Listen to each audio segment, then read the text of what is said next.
আসসালামু আলাইকুম। একটা অ্যানালিটিক্যাল কোশ্চেন আমরা এখানে প্রথমে দিয়েছি যে why do we use different types of antibiotic for different infections. Micro organism থেকেই তো সব ইনফেকশনগুলো হচ্ছে, তারপর আমরা different type of antibiotic use করি। এটাই আমরা আজকে জানতে পারবো যে কেন। তো আজকের ক্লাসের টপিক হচ্ছে general principles of antimicrobial agents. First আমাদের জানতে হবে যে অ্যান্টিমাইক্রোবিয়াল এজেন্টস কি। Drugs that have the ability to kill the invading microorganisms or inhibit their growth and multiplication without significantly harming the cells of the host. So, antimicrobial drugs এর দুইটা ability আছে। একটা হচ্ছে কিল দ্য মাইক্রোঅর্গানিজমস, এগুলোকে আমরা বলি bactericidal drugs. আর একটা ability হচ্ছে inhibit their growth and multiplication, অর্থাৎ মাইক্রো অর্গানিজমের গ্রোথ এবং মাল্টিপ্লিকেশনকে ইনহিবিট করে প্রোটিন সিনথেসিস ইনহিবিটের মাধ্যমে, তারপরে হচ্ছে তার যে ডিএনএ সিনথেসিস ইনহিবিশনের মাধ্যমে হচ্ছে এই গ্রোথ অ্যান্ড মাল্টিপ্লিকেশন ইনহিবিট করে। এগুলোকে আমরা বলি ব্যাকটেরিওস্ট্যাটিক ড্রাগস।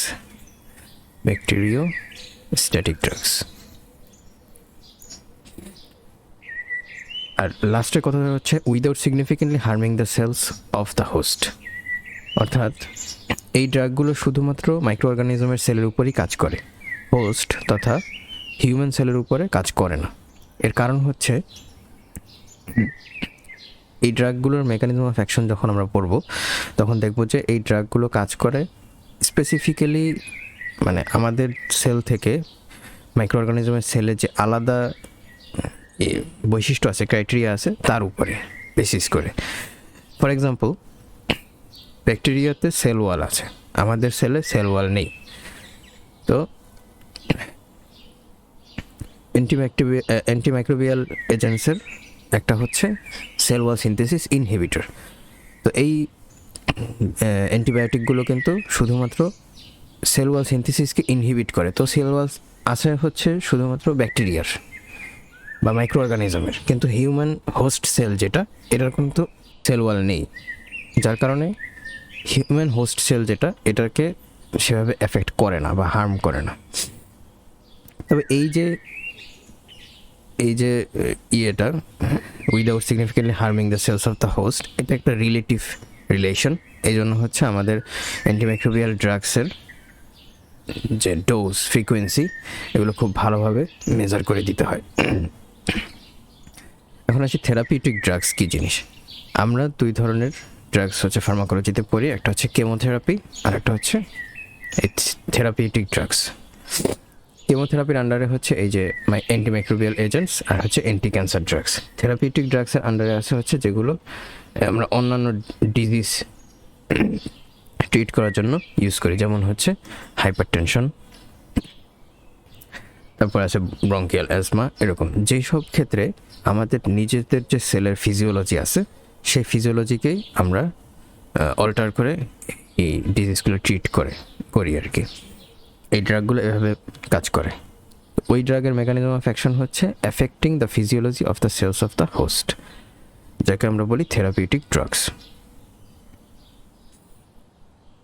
এখন আমরা জানবো যে ক্লাসিফিকেশন অফ অ্যান্টিমাইক্রোবিয়াল ড্রাগস। আমরা কয়েকটা বেসিসে ক্লাসিফিকেশন করতে পারি। ফার্স্ট বেসিসটা হচ্ছে যে এই অ্যান্টিমাইক্রোবিয়াল ড্রাগসটা কোন ধরনের মাইক্রো অর্গানিজমের এগেনস্টে কাজ করে। এটা এমসিকিউ এবং ভাইবার জন্য ইম্পর্ট্যান্ট, রিটেনে তেমন আসে না। সো আমরা এই 5 ভাবে ভাগ করতে পারি। অ্যান্টিব্যাকটেরিয়াল, যেটা ব্যাকটেরিয়া এগেনস্টে কাজ করে; অ্যান্টিফাঙ্গাল, ফাঙ্গাসের এগেনস্টে কাজ করে; অ্যান্টিভাইরাল, ভাইরাসের এগেনস্টে কাজ করে; অ্যান্টিপ্রোটোজোয়াল, এটা প্রোটোজোয়ার এগেনস্টে কাজ করে; অ্যান্টিহেলমিন্থিক, হেলমিন্থের এগেনস্টে কাজ করে, অর্থাৎ কৃমির এগেনস্টে কাজ করে। তো আমরা এক্সাম্পলগুলো একটু মনে রাখবো, এগুলো এমসিকিউ অথবা ভাইবে জিজ্ঞেস করতে পারে। অ্যান্টিব্যাকটেরিয়ালের এক্সাম্পলস হচ্ছে পেনিসিলিনস, অ্যামিনোগ্লাইকোসাইডস, ফ্লুরোকুইনোলনস। অ্যান্টিফাঙ্গালের এক্সাম্পলস হচ্ছে গ্রিসোমিন, এমফোটেরিসিন বি, কিটোকোনাজোল। অ্যান্টিভাইরালের এক্সাম্পলস হচ্ছে অ্যাসাইক্লোভির, অ্যামান্টাটিন, সিডোফুটিন। অ্যান্টিপ্রোটোজোয়ালের এক্সাম্পলস হচ্ছে ক্লোরোকুইন, পাইরিমিথামিন, মেট্রোনিডাজোল। আর অ্যান্টিহেলমিনথেকের এক্সাম্পলস হচ্ছে মেবেন্ডাজোল আর পাইরেন্টাল। সো সেকেন্ড বেসিস যেটার উপরে বেসিস করে হচ্ছে আমরা ক্লাসিফাই করি অ্যান্টিমাইক্রোবিয়াল এজেন্টকে, সেটা হচ্ছে based on the spectrum of activity, মানে কত বেশি বা কম ব্যাকটেরিয়ার উপরে কাজ করে। এর উপরে বেসিস করে হচ্ছে তিনটা ভাগ, এটা হচ্ছে ন্যারো স্পেকট্রাম, ব্রড স্পেকট্রাম আর হচ্ছে extended spectrum. So narrow spectrum হচ্ছে either gram positive or gram negative ব্যাকটেরিয়াকে এফেক্ট করবে। আর ব্রড স্পেকট্রাম যেটা, এটা হচ্ছে both gram positive and gram নেগেটিভের উপরে কাজ করবে। এক্সটেন্ডেড স্পেকট্রাম হচ্ছে ইন্টারমিডিয়েট একটা স্পেকট্রাম, ইন্টারমিডিয়েট স্পেকট্রাম।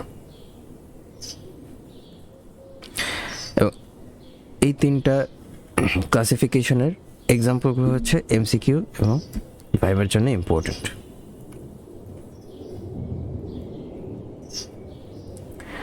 ন্যারো স্পেকট্রামের এক্সাম্পলস হচ্ছে penicillin G, streptomycin, erythromycin. Broad স্পেকট্রামের এক্সাম্পলস হচ্ছে টেট্রাসাইক্লিন,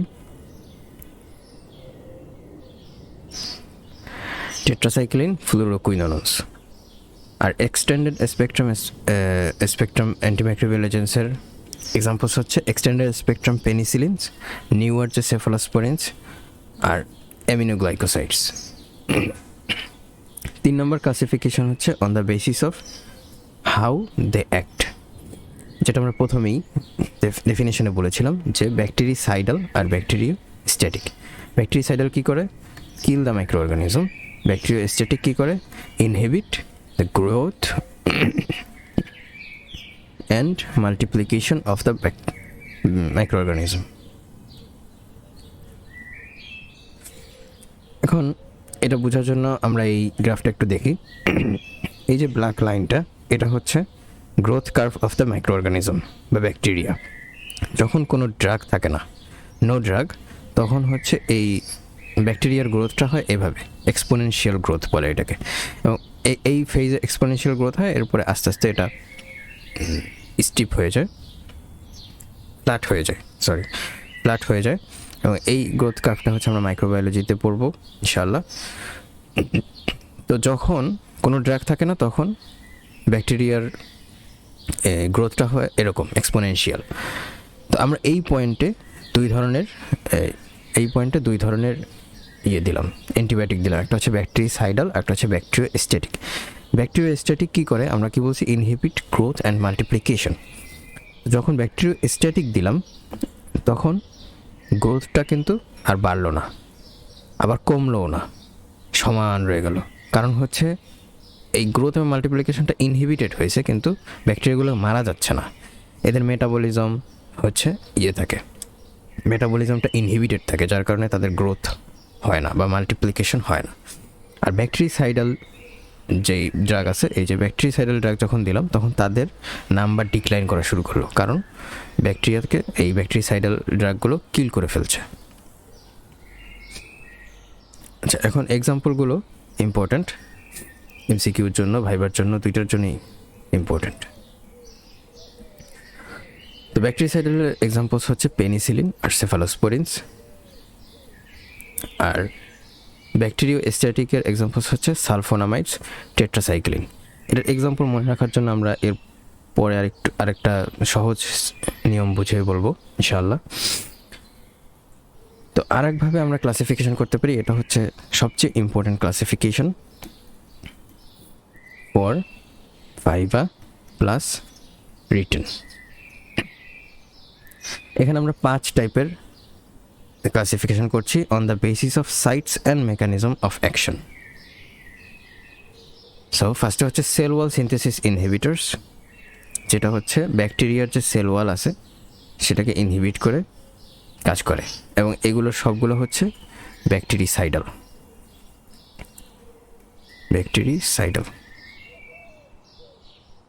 2 নম্বর হচ্ছে প্রোটিন সিনথেসিস ইনহিবিটরস। এগুলো হচ্ছে ব্যাকটেরিয়ার যে প্রোটিন সিনথেসিস হয়, আমরা জানি যে ব্যাকটেরিয়াতে রাইবোজোম থাকে 70S। সো কিছু কিছু প্রোটিন সিনথেসিস ইনহিবিটরস হচ্ছে 50S রাইবোজোমের উপর কাজ করে, কিছু হচ্ছে 30S রাইবোজোমের উপর কাজ করে। সো প্রোটিন সিনথেসিস ইনহিবিশনের মাধ্যমে ব্যাকটেরিয়ার গ্রোথ এবং মাল্টিপ্লিকেশনকে ইনহিবিট করে রাখে। সো প্রোটিন সিনথেসিস ইনহিবিটর সবগুলো হচ্ছে ব্যাকটেরিও স্ট্যাটিক, এক্সেপ্ট, এখানে একটা এক্সেপশন আছে, এক্সেপ্ট অ্যামিনোগ্লাইকোসাইডস।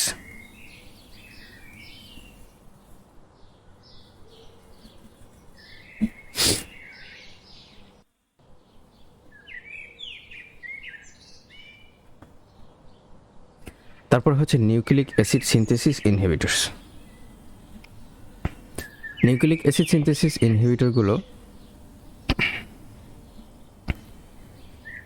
ব্যাকটেরিয়ার যে নিউক্লিক অ্যাসিড আছে, ডিএনএ হতে পারে অথবা আরএনএ হতে পারে, এগুলোকে ইনহিবিট করে কাজ করে। এরপর আছে ব্যাকটেরিয়ার মেটাবলিজম ইনহিবিটরস। এটা ব্যাকটেরিয়ার মেটাবলিজমকে ইনহিবিট করে রাখে, এটা ব্যাকটেরিয়া স্ট্যাটিক।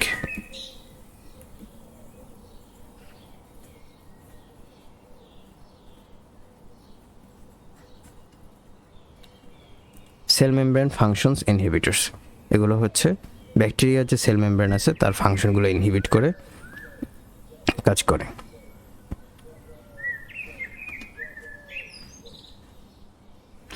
সো ফার্স্টে আমরা দেখি সেল ওয়াল সিনথেসিস ইনহিবিটরসগুলো কী কী আছে। এটা হচ্ছে পেনিসিলিনস, সেফালোস্পোরিনস, কার্বাপেনেমস, মনোব্যাক্টামস, ভ্যাঙ্কোমাইসিন, সাইক্লোসেরিন, বেসিট্রেসিন। এখানে প্রথম যে চারটা, এই প্রথম চারটা হচ্ছে বিটা ল্যাকটামস বলা হয়। আমরা যখন রেজিস্ট্যান্স পড়বো তখন বুঝবো যে বিটা ল্যাকটামসের ইম্পর্টেন্স কী। বিটা ল্যাকটামেজ এনজাইম যারা প্রডিউস করে তারা হচ্ছে এই যে ইয়েগুলো আছে, এই চারটা যে অ্যান্টিবায়োটিক আছে এগুলো রেজিস্ট্যান্স গ্রো করে, ডেভেলপ করে। আর এই তিনটা হচ্ছে নন বিটা ল্যাকটামস। বিটা ল্যাকটামস হচ্ছে এদের যে কেমিক্যাল স্ট্রাকচার আছে তার মধ্যে একটা নিউক্লিয়াস আছে বা বিটা ল্যাকটাম রিং আছে, সেটার জন্য এটার নাম বলা না, এগুলোকে বলা হয় বিটা ল্যাকটামস। সো এদের মেকানিজম অফ অ্যাকশন কিন্তু এদের নাম দিয়ে বোঝা যাচ্ছে যে সেল ওয়াল সিনথেসিস ইনহিবিশন করে। তো আমরা জানি যে ব্যাকটেরিয়ার বাইরে সেল ওয়াল থাকে, তো এই যে সেল ওয়াল, এই সেল ওয়ালটার কাজ হচ্ছে ব্যাকটেরিয়ার রিজিডিটি দেয়। অর্থাৎ ব্যাকটেরিয়া যেই পরিবেশে থাকে সেই পরিবেশের যে অসমোটিক একটা প্রেশার থাকে, সেই অসমোটিক প্রেশার থেকে এই ব্যাকটেরিয়ার যে ভিতরে যে নরম সেলটা আছে, ভালনারেবল সেল, এটাকে এই প্রোটেকশন দেয় হচ্ছে এই সেল ওয়ালটা। রিজিডিটি দেওয়ার মাধ্যমে এই সেল লাইসিসকে প্রিভেন্ট করে। তো এই যে অ্যান্টিবায়োটিকগুলো আছে এগুলো যখন কাজ করে তখন হচ্ছে এই সেল ওয়ালটা আর সিনথেসিস হতে পারে না। তখন কি হয়, তখন হচ্ছে এই অসমোটিক লাইসিস হয় এই সেলটার। তো এদের যে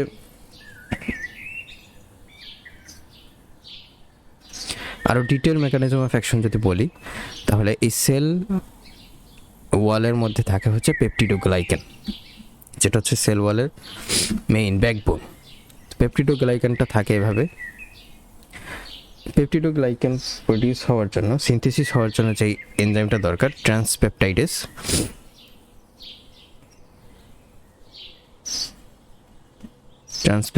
এনজাইম, এই ট্রান্সপেপটাইডেস এনজাইমকেই এটা ইনহিবিট করে। ফলে কি হয়, পেপটিডোগ্লাইকেন আর সিনথেসিস হইতে পারে না। সিনথেসিস না হওয়ার কারণে এই সেল ওয়াল সিনথেসিস হইতে পারে না, ফলে ব্যাকটেরিয়ার যে রিজিডিটি ছিল, যে একটা প্রোটেকশন ছিল, সেটা আর থাকে না। নো রিজিডিটি, যার কারণে কি হয়, এখান থেকে অসমোটিক সেল লাইসিস হয়। আর সেল লাইসিস মানে হচ্ছে ব্যাকটেরিয়া কিলিং। তো এটা একটা bactericidal drugs, osmotic cell lysis.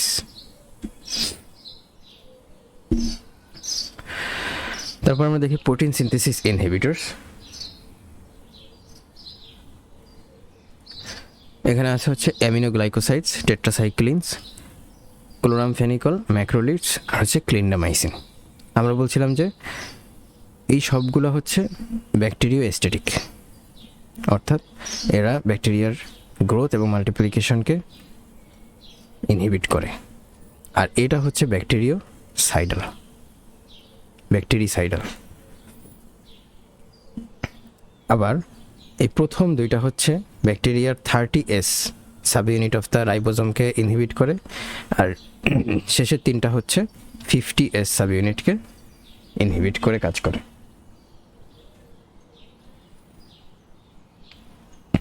তিন নম্বরে আমরা দেখি হচ্ছে নিউক্লিক অ্যাসিড সিনথেসিস ইনহিবিটরস। এদের মধ্যে আছে ফ্লুরোকুইনোলন্স আর হচ্ছে রিফাম্পিসিন। ফ্লুরোকুইনোলন্স হচ্ছে ডিএনএকে ইনহিবিট করে। আমরা এগুলোর ডিটেইলড মেকানিজম অফ অ্যাকশন পড়বো ইনশাল্লাহ। আর রিফাম্পিসিন হচ্ছে আরএনএকে ইনহিবিট করে কাজ করে। তারপরে 4 নম্বরে আমরা পড়েছি bacterial metabolism inhibitors.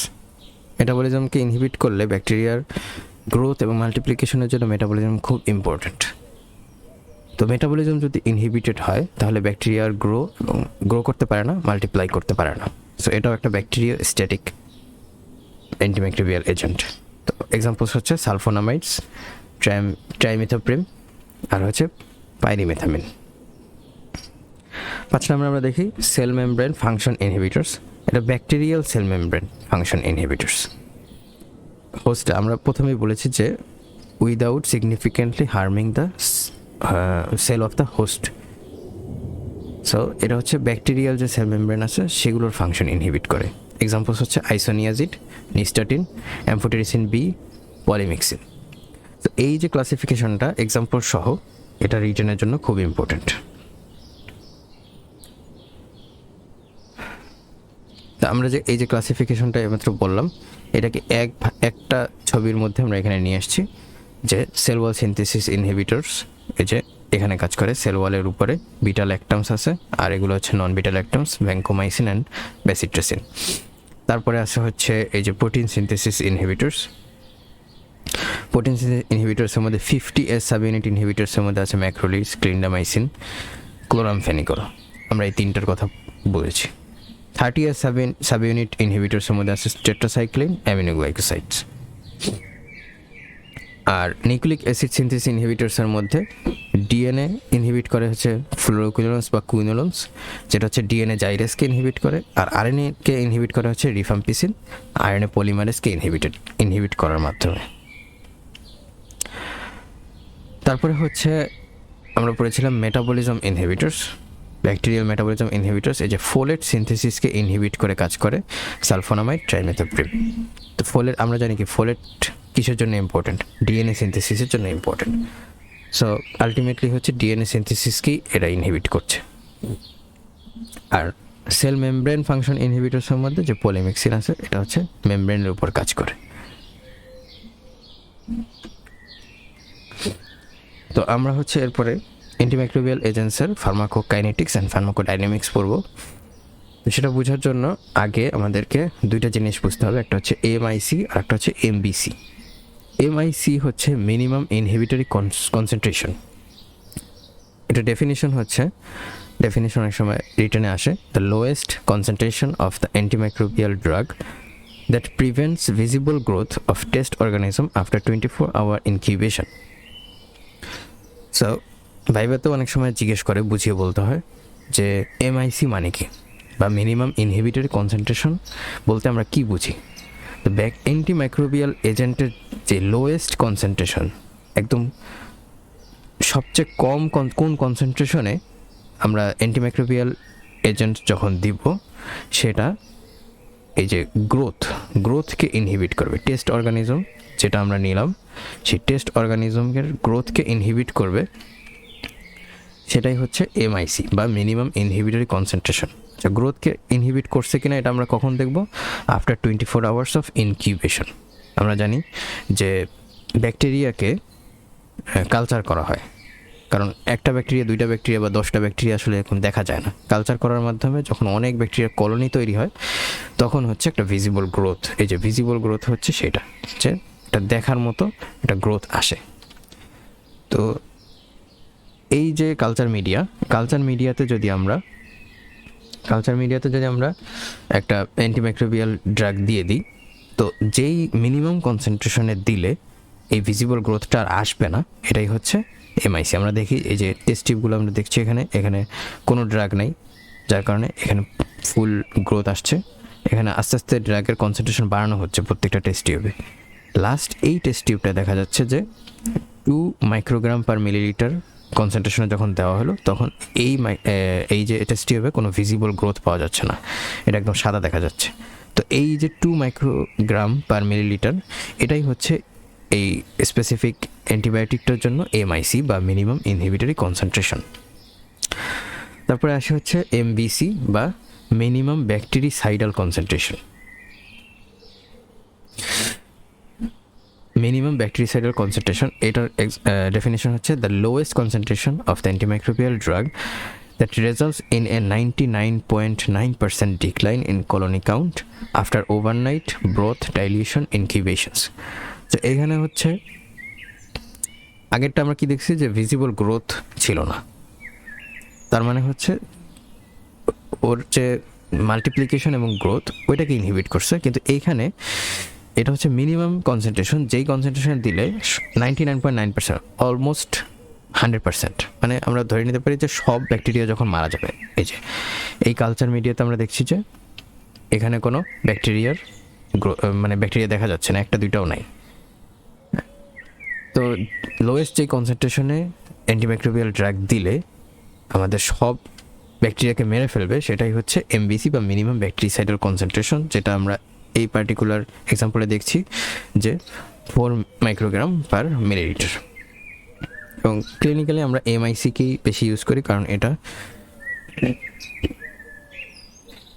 MIC determination easier than MBC determination. তো এখন আমরা আসি যে ফার্মাকোকাইনেটিক্স অফ অ্যান্টিমাইক্রোবিয়াল এজেন্টস। তো এখানে আমরা দুইটা জিনিস পড়বো, একটা হচ্ছে কনসেন্ট্রেশন ডিপেন্ডেন্ট কিলিং, আর একটা হচ্ছে টাইম ডিপেন্ডেন্ট কিলিং। তো কনসেন্ট্রেশন ডিপেন্ডেন্ট কিলিং হচ্ছে efficacy depends on peak concentration. C max মানে হচ্ছে peak concentration, maximum concentration divided by MIC ratio, যেটা হচ্ছে মিনিমাম ইনহিবিটরি কনসেন্ট্রেশন রেশিও। তো এখানে এই যে এফিকেসি মানে হচ্ছে অ্যান্টিমাইক্রোবিয়াল এজেন্টটা কতটুকু কাজ করছে সেটা ডিপেন্ড করছে এই কনসেন্ট্রেশনের উপর, অর্থাৎ প্লাজমা কনসেন্ট্রেশন কত বেশি অ্যান্টিমাইক্রোবিয়াল এজেন্টের, তার উপর ডিপেন্ড করে হচ্ছে এদের এফিকেসি দেখা যাচ্ছে, এবং তার উপরে ডিপেন্ড করছে এই এফিকেসিটা। তো এটার যে এটার ক্ষেত্রে আমরা কি সুবিধা পেতে পারি সেটা হচ্ছে যদি আমরা হাই ডোজে দিই, হ্যাঁ, হাই ডোজে দিলে লঙ্গার ইন্টারভ্যালে আমরা দিতে পারবো। অর্থাৎ আমরা একবার দিলাম হাই ডোজে, একবার অ্যাডমিনিস্টার করলাম হাই ডোজে, ধরেন সকাল 8টায় দিলাম, হ্যাঁ, 8 AM একবার দিলাম। তো এর যে সিম্যাক্স মানে হচ্ছে ম্যাক্সিমাম কনসেন্ট্রেশন, এটা হচ্ছে সারাদিন ধরে থাকবে, হয়তো 24 আওয়ার্স হচ্ছে ম্যাক্সিমাম কনসেন্ট্রেশন থাকলো। তাহলে আমাদের এই ম্যাক্সিমাম কনসেন্ট্রেশন আবার ধরে রাখার জন্য পরের যে ডোজটা দিতে হবে সেটা আবার নেক্সট ডেতে 8 AM, তাই না? তাহলে দেখা গেল কি আমাদের যে ফ্রিকোয়েন্সি অফ ডোজিং, হ্যাঁ, ফ্রিকোয়েন্সিটা কিন্তু কমে গেল। এবং ফ্রিকোয়েন্সি কমলে কি হয়? ফ্রিকোয়েন্সি কমলে হচ্ছে আমাদের যে থেরাপির সাথে যে অ্যাডহেরেন্সটা, যেমন আমরা কি শুনি যে অ্যান্টিমাইক্রোবিয়াল ড্রাগের যে থেরাপি দেওয়া হয় সেটা কোর্স কমপ্লিট করে না পেশেন্টরা। তো এই যে ড্রাগ অ্যাডহেরেন্সটা কিন্তু থাকে না, বা থেরাপিউটিক অ্যাডহেরেন্সটা থাকে না, পেশেন্ট কমপ্লায়েন্স মানে ব্যাড থাকে। তো যদি ফ্রিকোয়েন্সি কম হয়, সারাদিনে একটা মাত্র ট্যাবলেট খাইতে হবে, তো এটা যদি হয় তাহলে পেশেন্ট কমপ্লায়েন্সটা বেটার হয় এবং থেরাপিউটিক অ্যাডহেরেন্সের যে পসিবিলিটি এটা খুব বেড়ে যায়। সো দেখা গেল যে এই যে অ্যান্টিবায়োটিক কোর্সটা সে কমপ্লিট করবে, এবং অ্যান্টিবায়োটিক কোর্স কমপ্লিট করা খুবই ইম্পর্টেন্ট। আমরা যখন রেজিস্ট্যান্স পড়বো তখন আমরা এটা বুঝতে পারবো। সো কনসেন্ট্রেশন ডিপেন্ডেন্ট কিলিংয়ের উপরে ডিপেন্ড করে কাজ করে হচ্ছে অ্যামিনোগ্লাইকোসাইডস অ্যান্ড ফ্লুরোকুইনোজ। এই যে এক্সাম্পলগুলো হচ্ছে এমসিকিউ এবং ভাইবার জন্য ইম্পর্টেন্ট। তারপর আমরা হচ্ছে দেখব আচ্ছা, এখানে আমরা কিন্তু বলে দিয়েছি যে advantages of wands daily dosing, এই যে কনসেন্ট্রেশন ডিপেন্ডেন্ট কিলিংয়ের কারণে যে আমরা ওয়ান্স ডেইলি ডোজিং দিচ্ছি, এক্ষেত্রে আমাদের কী হচ্ছে, রিডিউস ব্লাড লেভেলস, সাইড ইফেক্টও কমে যাচ্ছে এবং ব্লাড লেভেলটাও কমে যাচ্ছে। ইয়েট মেইনটেইন ক্লিনিক্যাল এফিকেসি, কিন্তু ক্লিনিক্যাল এফিকেসিটা মেইনটেইন হচ্ছে, কারণ হচ্ছে এর যে পিক লেভেলটা, প্লাজমা লেভেল, সেটা কিন্তু মেইনটেইন হচ্ছে। পেশেন্ট কমপ্লায়েন্স ইজ বেটার, যার কারণে অ্যাডহারেন্স টু থেরাপি ইনক্রিজ করছে। তারপর আমরা দেখি time dependent killing. Time dependent কিলিংটা হচ্ছে যতক্ষণ আমরা এই যে থেরাপি দিব ততক্ষণ এটা কাজ করবে। So efficacy depends on time above MIC, depends on time, requires frequent dosing to maintain plasma levels. তো এখানে হচ্ছে বারবার দিতে হয়। তো দেখা গেল যে দিনে 4 বার দেওয়া লাগতেছে 6 ঘন্টা পর পর, দিনে 4 বার 6 ঘন্টা পর পর দিচ্ছি আমরা অ্যান্টিবায়োটিক। তো এক্ষেত্রে কী হলো, আমাদের ফ্রিকোয়েন্সি অফ ডোজিংটা বেড়ে গেল 24 আওয়ার্সে 4 টাইমস, যার কারণে কী হতে পারে যে পেশেন্ট কমপ্লেন্স নট গুড হইতে পারে এবং ডিক্রিজ করতে পারে যে অ্যাডহারেন্স টু দ্য থেরাপি। দেখা গেল যে সে এই যে অ্যান্টিবায়োটিক কোর্সটা কমপ্লিট করলো না। এক্সাম্পলস হচ্ছে বিটালেক্টামস, ম্যাক্রোলিডস, ক্লিন্ডামাইসিন এটসেট্রা। এটাও MCQ এবং ভাইবার জন্য ইম্পর্ট্যান্ট। তো আমরা এখন পড়বো যে পোস্ট অ্যান্টিবায়োটিক ইফেক্ট। এটা দেখা যায় মেইনলি কনসেন্ট্রেশন ডিপেন্ডেন্ট কিলিং যেই ব্যাকটেরিয়াগুলো করে, অ্যামিনোগ্লাইকোসাইড, ফ্লুরোকুলিনোজ, এগুলোতে দেখা যায়। তো এটার হচ্ছে শর্ট নোট আসে, রিটার্নে শর্ট নোট আসতে পারে পোস্ট অ্যান্টিবায়োটিক ইফেক্ট। তো এটার ডেফিনেশন হচ্ছে persistent suppression of bacterial growth by an antibiotic even after its discontinuation after limited exposure.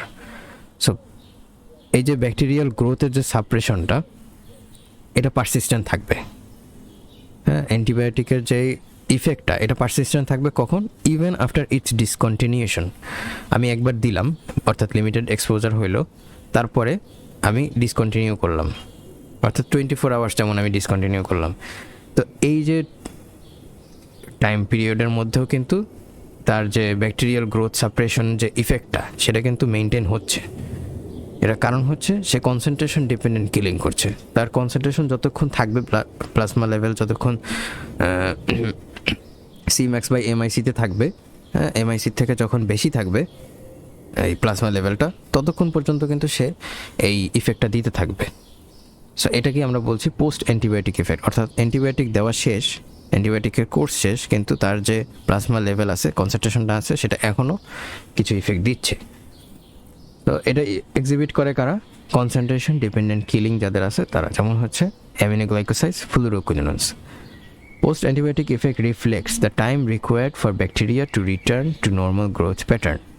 So আমরা এই যে পোস্ট অ্যান্টিবায়োটিক ইফেক্ট কতদিন হচ্ছে, এটা দিয়ে আমরা কি বুঝতে পারি যে এই ব্যাকটেরিয়াটা তার যে নর্মাল গ্রোথ প্যাটার্ন আছে সেটাতে ফিরতে কতদিন সময় লাগতেছে, তাই না? ওটাকে তো মানে গ্রোথ প্যাটার্নটাকে কিন্তু এই যে আমরা অ্যান্টিবায়োটিক দিয়ে ইনহিবিটেড করে রেখেছিলাম। সো তার এইটাকে মানে কাটিয়ে উঠে ব্যাকটেরিয়াটা তার যে নর্মাল গ্রোথ প্যাটার্ন আছে তাতে ফিরতে তার কতটা সময় লাগতেছে, আমরা এই পোস্ট অ্যান্টিবায়োটিক ইফেক্ট দিয়ে বুঝতে পারি। তারপর আসি আমরা হচ্ছে pharmacokinetics of antimicrobial agent.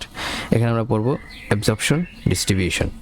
So lipid soluble যে ড্রাগ আছে এগুলো একদম অন্যান্য ড্রাগের মধ্যেই।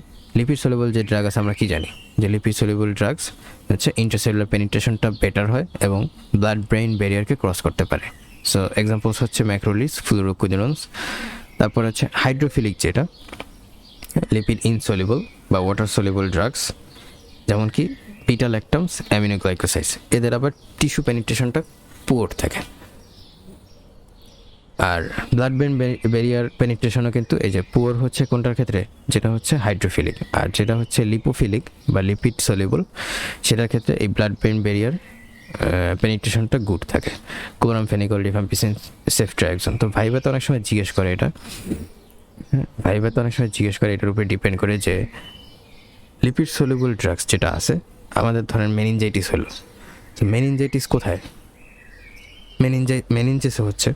তো এটার উপরে যদি কাজ করতে হয় তাহলে আমাদের যে অ্যান্টিবায়োটিকটা আছে তাকে এই ব্লাড ব্রেন ব্যারিয়ারকে ক্রস করতে হবে, তখন আমাদের হচ্ছে যেটা লিপিড সলিউবল ড্রাগ আছে সেগুলোকে দিতে হবে, যাতে সে সহজেই পেনিট্রেট করে যেতে পারে, মানে টার্গেট সাইটে যেতে পারে। আমরা যখন প্রিন্সিপাল পড়ব এই যে অ্যান্টিমাইক্রোবিয়াল এজেন্টের প্রিন্সিপাল, তখন আমরা দেখব যে টার্গেট সাইটে যাওয়াটা খুব ইম্পর্ট্যান্ট। হ্যাঁ, টার্গেট সাইটে যদি যেতে না পারে অ্যান্টিবায়োটিক বা যে কোনো ড্রাগসই যদি টার্গেট সাইটে যেতে না পারে, তাহলে হচ্ছে সে কী ইফেক্ট দিবে, তাই না? আচ্ছা, ফার্মাকোকাইনেটিক্সের বাকি দুইটা হচ্ছে মেটাবলিজম আর হচ্ছে এক্সকিউশন।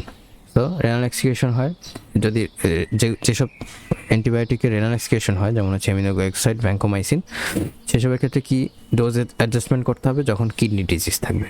হ্যাঁ, আর hepatic metabolism caution in liver disease, এটা হচ্ছে ম্যাক্রোলিডস রিফাম্পিসিনের ক্ষেত্রে। আমাদের লিভার ডিজিজ যদি থাকে তখন আমরা কশাস থাকতে হবে প্রেসক্রিপশন দেওয়ার সময়। প্রেগনেন্সি কনসিডারেশনস আছে, প্রেগনেন্সি সেফ যে অ্যান্টিমাইক্রোবিয়াল এজেন্টস সেটা হচ্ছে পেনিসিলিন, সেফালোস্পোরিনস, আরও কিছু এক্সাম্পলস আছে। আর অ্যাভয়েড করতে হবে কোনগুলো, টেট্রাসাইক্লিনস। হ্যাঁ, এটা কী করে, বোন অ্যান্ড টিথ ড্যামেজ করে। আমরা যখন টেট্রাসাইক্লিন পড়বো তখন দেখবো যে এর অ্যাডভার্স ইফেক্টসের মধ্যে আছে যে বাচ্চাদের বোন অ্যান্ড টিথ ড্যামেজ করে। তো এটা হচ্ছে প্রেগনেন্সিতে অ্যাভয়েড করতে হবে। ফ্লুরোকুইনোস আছে, এটা কার্টিলেজ ড্যামেজ করে। তো এখন আমরা আসি যে কমপ্লিকেশনস অফ অ্যান্টিবায়োটিক থেরাপি বা অ্যাডভার্স ইফেক্ট কী কী হতে পারে। হ্যাঁ, এটাও কিন্তু রিটেনে আসে, রিটেনের জন্য ইম্পর্ট্যান্ট। তো কমপ্লিকেশন থাকতে পারে, প্রথমে হচ্ছে ড্রাগ রেজিস্ট্যান্স। এটা হচ্ছে আমাদের এখনকার সময়ে খুব মারাত্মক একটা কমপ্লিকেশন, যে আমাদের অনেক অ্যান্টিবায়োটিক ড্রাগস এখন আর কাজ করছে না, কারণ ব্যাকটেরিয়াগুলো রেজিস্ট্যান্স ডেভেলপ করছে। এবং রেজিস্ট্যান্স যাতে ডেভেলপ না করে সেজন্য আমাদেরকে অ্যাডহিয়ার থাকতে হবে principal of prescribing the antimicrobial agent. এটা আমরা একটু পরেই পড়বো। সো এরপরে কী হতে পারে, জিআই আপসেট হতে পারে, নজিয়া, ভমিটিং, ডায়রিয়া, এদের common adverse effect. Super infection আর অপরচুনিস্টিক ইনফেকশন হতে পারে। সুপার ইনফেকশন হচ্ছে ধরেন আমার একটা ইনফেকশন আছে অলরেডি, একটা ইনফেকশন আছে, তার উপরে হ্যাঁ সাথে আরও একটা ইনফেকশন হলো, এটা হচ্ছে সুপার ইনফেকশন। অপরচুনিস্টিক ইনফেকশন হচ্ছে অনেকটা কাছাকাছি। হ্যাঁ, অপরচুনিস্টিক ইনফেকশন হচ্ছে ধরেন আমি একটা অ্যান্টিবায়োটিক ড্রাগ দিলাম, হ্যাঁ অ্যান্টিমাইক্রোবিয়াল এজেন্ট দিলাম, এটা কি করবে, ব্রড স্পেকট্রাম দিলাম। তো কী হলো, আমার যে নর্মাল ফ্লোরা আছে, নর্মাল ফ্লোরাকে ইনহিবিটেড করে দিল। নর্মাল ফ্লোরা কিন্তু অনেক সময় যে প্যাথোজেনিক যে ফ্লোরা থাকে বা প্যাথোজেনিক যে ব্যাকটেরিয়া থাকে এগুলোকে কি বলে, এগুলো থেকে প্রোটেকশন দিয়ে রাখে। তো নর্মাল ফ্লোরা যখন ইনহিবিটেড হলো তখন কি প্যাথোজেনিক যে আছে ব্যাকটেরিয়াগুলো আছে সেগুলো একটা অপরচুনিটি পেলো। হ্যাঁ, অপরচুনিটি পেলে সে ইনফেকশন করে ফেললো। তো এটাকে আমরা বলি অপরচুনিস্টিক ইনফেকশন। আর masking of infection, masking of infection হচ্ছে আমরা একটা ছোট ইনফেকশনের জন্য দেখা গেল যে আমরা একটা অ্যান্টিবায়োটিক ইউজ করলাম, সেই অ্যান্টিবায়োটিক ইউজের কারণে একটা বড় ইনফেকশনের যে সাইন সিমটম আছে সেটা মাস্কিং হয়ে গেল, সেটা আমরা বুঝতে পারলাম না যে একটা বড় ইনফেকশনের পিছনে লুকিয়ে আছে বা তার কোএক্সিস্টেন্ট আরও একটা বড় ইনফেকশন আছে। হ্যাঁ, সেগুলো আমরা যখন বুঝতে পারবো না, এটা হচ্ছে masking of infection. Hyper sensitivity হতে পারে যে কোনো ড্রাগে, ডাইরেক্ট টক্সিসিটি আছে যেটা আমরা মানে আলাদা আলাদাভাবে যখন পড়বো তখন দেখব। তারপর হচ্ছে রিকারেন্স অফ ইনফেকশন, হ্যাঁ chance of treatment failure. Treatment failure হতে পারে বিভিন্ন কারণে, ড্রাগ রেজিস্ট্যান্সের কারণে হতে পারে। এবং যদি আমরা ওই যে যখন একটু পরে পড়বো principal of prescribing antimicrobial drugs, এই প্রিন্সিপালটা যখন আমরা মেনটেন করবো না তখনই হচ্ছে এই চান্স অফ ট্রিটমেন্ট ফেলিউর থাকে। চান্স অফ ক্রস রেজিস্ট্যান্স হচ্ছে আমরা ধরেন একটা ব্যাকটেরিয়া যেটার নাম হচ্ছে ধরেন এ ব্যাকটেরিয়ার জন্য আমরা একটা এক্স অ্যান্টিবায়োটিক দিলাম। হ্যাঁ, তো আরেকটা ব্যাকটেরিয়া আছে যেটা হচ্ছে বি, হ্যাঁ এক্স যে অ্যান্টিবায়োটিকটা আছে সে বি এর উপরেও কাজ করে, সে বি এর উপরেও কাজ করে, সেন্সিটিভ ছিল। তো যখন আমরা এর উপরে দিলাম, মানে এর ইনফেকশনের সময় যখন আমরা এক্স অ্যান্টিবায়োটিকটা দিলাম, দেখা গেলো যে বি যে ব্যাকটেরিয়াটা আছে সে এইটার এগেনস্টে রেজিস্ট্যান্স ডেভেলপ করলো। এটাকে আমরা বলি ক্রস রেজিস্ট্যান্স। সো এই ক্রস রেজিস্ট্যান্স ডেভেলপ হওয়ার চান্স থাকে। সো এই যে ফেলিওর অফ অ্যান্টিবায়োটিক থেরাপি, এটা আমরা একটু পরে পড়বো। আগে হচ্ছে আমাদের দেখা উচিত the principles of antimicrobial agent prescribing. এখানে আমরা 3টা ফ্যাক্টর খেয়াল করতে হবে। একটা হচ্ছে ক্লিনিক্যাল ফ্যাক্টর, পেশেন্ট ফ্যাক্টরস, আর একটা হচ্ছে ড্রাগ ফ্যাক্টরস। সো ক্লিনিক্যাল ফ্যাক্টরসের মধ্যে কী কী আছে? ফার্স্টে আমাদের হচ্ছে একটা কারেক্ট ডায়াগনোসিস করতে হবে, তাই না? কোন ব্যাকটেরিয়ার জন্য কোন কোন অ্যান্টিবায়োটিক আমরা দিব, সেটা তো যদি আমরা ঠিকভাবে ডায়াগনোসিসই না করি, তাহলে অন্য একটা অ্যান্টিবায়োটিক দিয়ে দিলাম, সেটার ক্ষেত্রে ক্রস রেজিস্ট্যান্স হতে পারে, তারপরে অপরচুনিস্টিক ইনফেকশন হতে পারে, সুপার ইনফেকশন হতে পারে, মাস্কিং হতে পারে ইনফেকশনের। সো প্রথম ক্রাইটেরিয়াটা হচ্ছে মেকিং এ কারেক্ট ডায়াগনোসিস।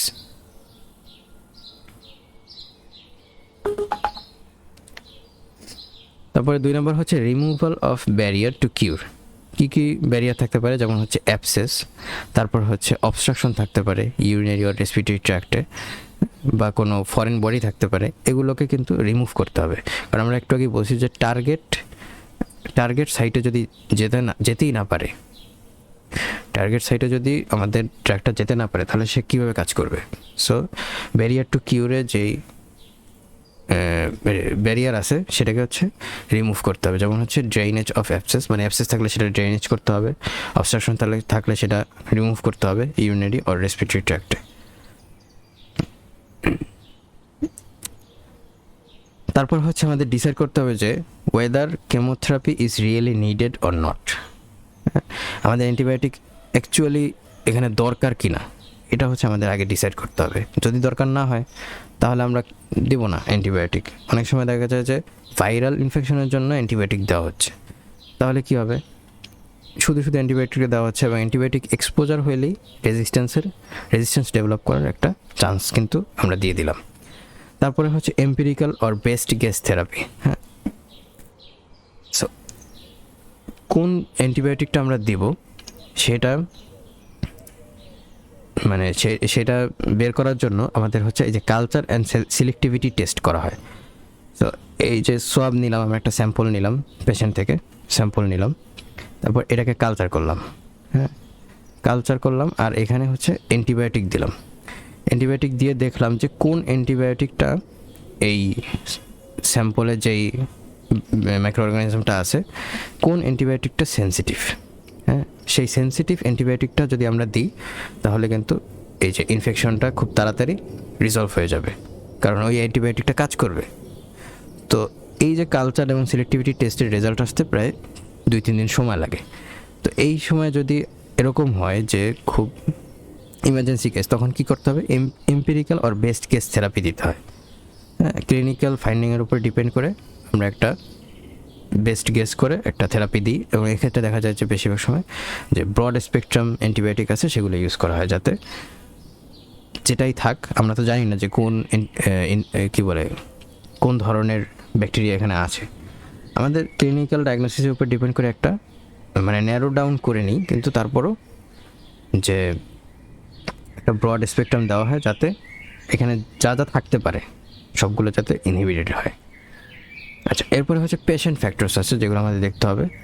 যে সিলেকশন অফ পি ড্রাগ মানে হচ্ছে পারফেক্ট ড্রাগ একজন ইন্ডিভিজুয়ালের জন্য কোনটা, সেটা 4টা ফ্যাক্টরের উপর ডিপেন্ড করে। একটা হচ্ছে efficacy, safety, suitability and cost.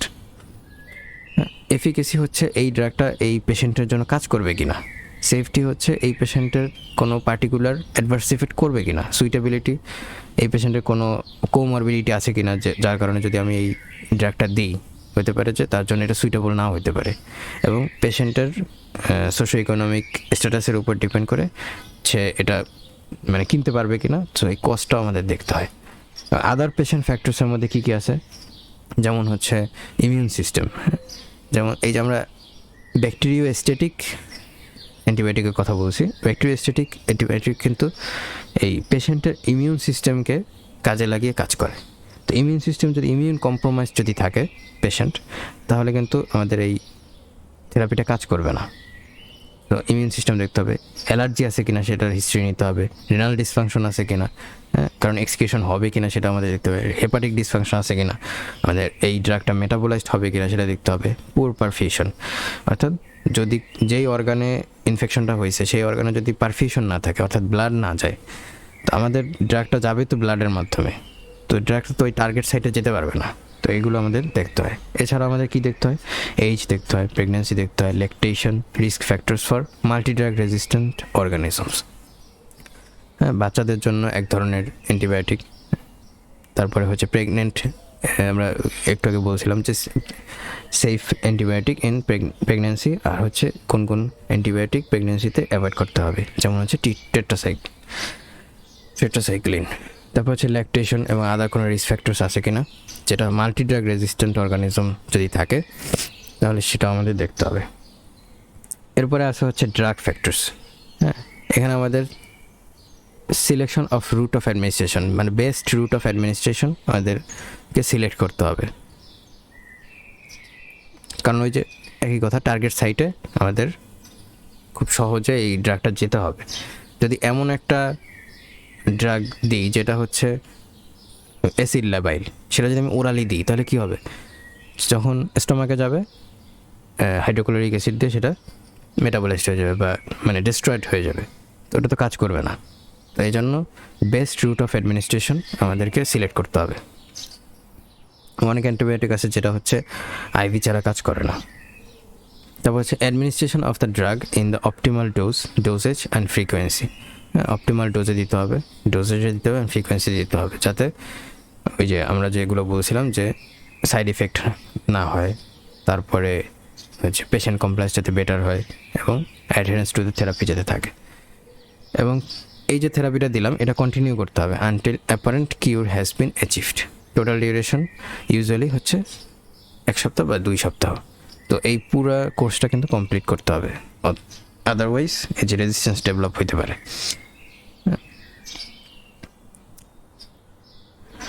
এখন আসি হচ্ছে আমরা এই যে ফেইলিউর, আমরা আগে একটা টপিক রেখে গেছিলাম যে এই যে প্রিন্সিপালগুলো যদি আমরা মেনটেন না করি তাহলেই হচ্ছে মেইনলি এই ফেইলিউর হবে অ্যান্টিবায়োটিক থেরাপিতে। তো যদি ইনএডিকুয়েট হিস্ট্রি নিই তাহলে কী হবে, রং ডায়াগনোসিস হতে পারে।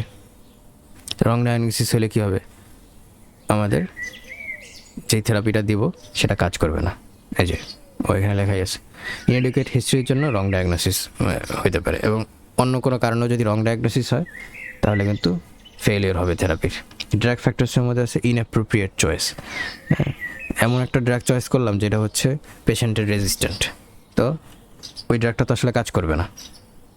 ইনঅ্যাডিকুয়েট ডিউরেশন অর ডোজ, আমরা এমআইসি এবং এমবিসি দেখলাম, দেখা গেল যে এমন একটা ড্রাগ মানে এমন ডিউরেশনে দিলাম বা এমন ডোজে দিলাম সেটা প্লাজমা লেভেলে মানে থ্রেশহোল্ডটা পার করলো না, যার কারণে সে তার এফিকেসিটা দেখাইলো না, ইফেক্টটাই দিতে পারলো না। তাহলে কি ইনএডিকুয়েট ডিউরেশন আর ডোজ যদি দিই তাহলে ফেলিওর হবে থেরাপিটা। ইমপ্রপার রুট অফ অ্যাডমিনিস্ট্রেশন একটু আগে বললাম, যদি যেই রুটে দেওয়া উচিত সেই রুটে না দিই অন্য রুটে দিই তাহলে দেখা গেলো যে টার্গেট সাইটে এই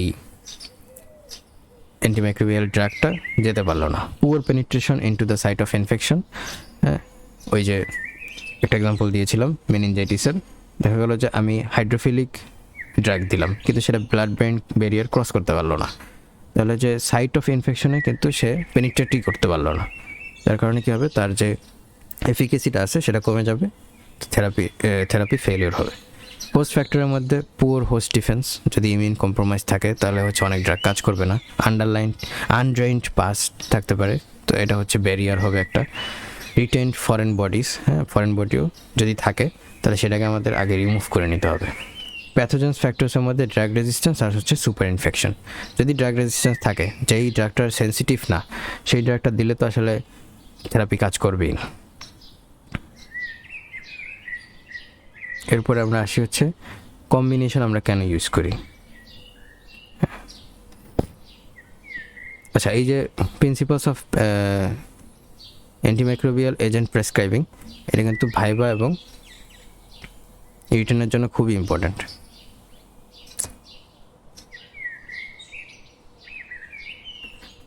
রিটেন প্লাস ভাইবার জন্য ইম্পর্টেন্ট, এবং এই যে ফেলিওরটাও ইম্পর্টেন্ট।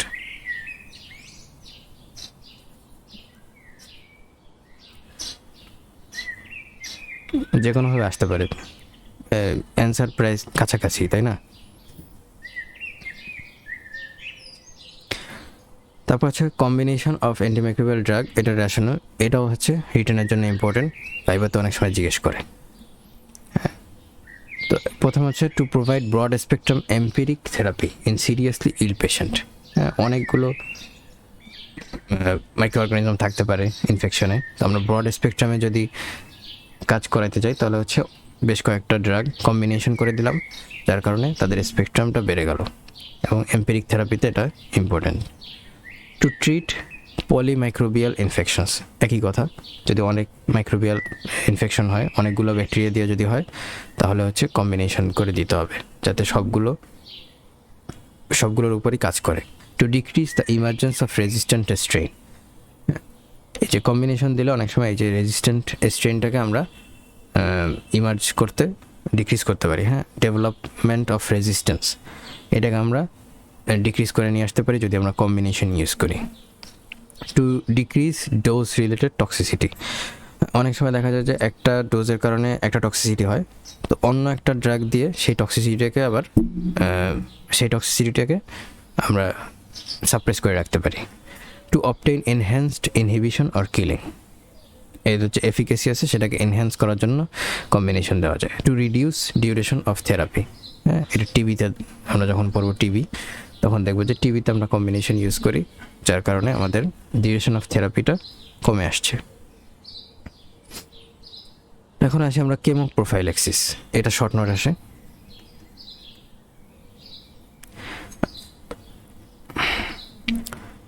সো ডেফিনেশন হচ্ছে certain clinical situations, for example dental procedures or surgeries require use of antibiotics for the prevention rather than the treatment of infections.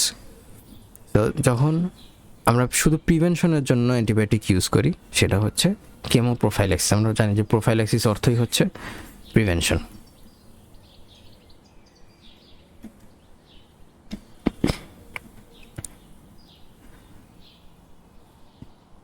তো এখানে আমাদের কয়েকটা জিনিস মাথায় রাখতে হবে, যে uses of antimicrobial agent can produce bacterial resistance and super infection.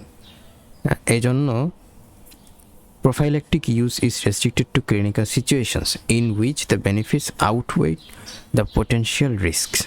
যখন পোটেনশিয়াল রিস্কের থেকে আমাদের বেনিফিটটা যখন বেশি হবে, তখনই শুধু আমরা এই প্রোফাইল্যাক্সিসটা ইউজ করব, কারণ আমরা জানি যে অ্যান্টিমাইক্রোবিয়াল এজেন্টের এক্সপোজার হলে ব্যাকটেরিয়াল রেজিস্ট্যান্স এবং সুপার ইনফেকশন হওয়ার চান্স থাকে। The duration of prophylaxis should be closely observed to prevent unnecessary antibiotic exposure. এগুলো হচ্ছে আমাদের মাথায় রাখতে হবে যখন কেমো প্রোফাইল্যাক্সিস দেব। তো কোন কোন ক্ষেত্রে আমরা কেমো প্রোফাইল্যাক্সিস দেব? Patient with history of rheumatic heart disease, patient who have implanted prosthetic devices, যেমন হচ্ছে artificial heart valves, persons travelling to an endemic area for a specific infection, for example malaria যখন আমরা পড়বো, হ্যাঁ, malaria যখন পড়বো তখন দেখবো যে ম্যালেরিয়া এন্ডেমিক এরিয়া আমাদের দেশে হচ্ছে হিল ট্র্যাক্ট অফ চিটাগং। তো যখন কেউ ওইখানে ট্রাভেলিং করে তখন হচ্ছে আমরা কেমো প্রোফাইল্যাক্সিস দিতে পারি। Surgical chemo prophylaxis prior two most surgery, decrease infection afterwards, close contacts of the infective TB or meningitis patient. হ্যাঁ, এগুলো হচ্ছে মেডিকেল পার্সোনালদের জন্য, যারা ক্লোজ কন্ট্যাক্টে যাচ্ছে এরকম ইনফেক্টিভ টিবিতে অথবা মেনিনজাইটিস